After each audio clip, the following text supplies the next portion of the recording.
আজকের এই ভর্তাটি যদি কাউকে দেওয়া হয় সে কিন্তু পুরো প্লেট ভাত খেয়ে উঠবে, এমনকি সে অন্য কোনো খাবার নিতেও চাইবে না।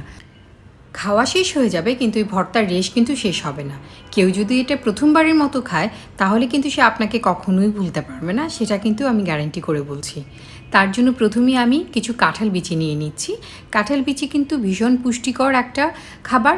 চাইলে কিন্তু আমরা এইভাবে তাওয়ায় রোস্ট করে এমনিতেও খেয়ে নিতে পারি, আর ভর্তার সঙ্গে তো এটা ভীষণ ভালো লাগে।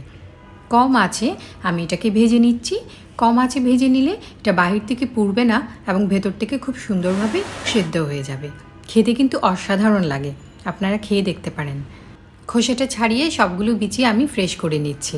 বিচিগুলো ভাজতেই যা সময়, এর বাইরে কিন্তু ভর্তাটা বানাতে মোটেই সময় লাগে না। কিছু কাঁচামরিচ নিয়ে নিচ্ছি আমি, আপনারা যতটুকু ভর্তা করবেন সেই অনুপাতে নিতে পারেন। এবার আমি শুকনো তাওয়াতে এটা রোস্ট করব। এটা কিন্তু তেলে ভাজা যাবে না।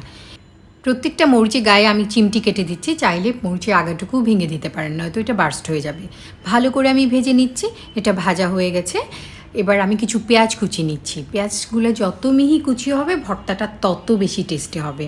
এটা যথেষ্ট মিহি কুচি হয়েছে। ভালো করে প্রথমে একটু কচলে নিয়েছি।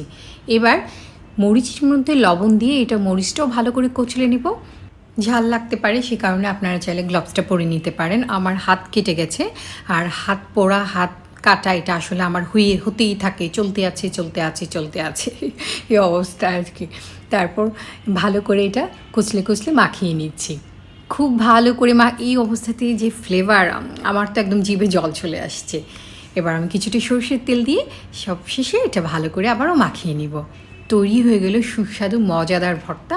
এক্ষেত্রে ধনেপাতা দেওয়ার কোনো প্রয়োজন নেই, এই ভাজা মরিচ একাই 100।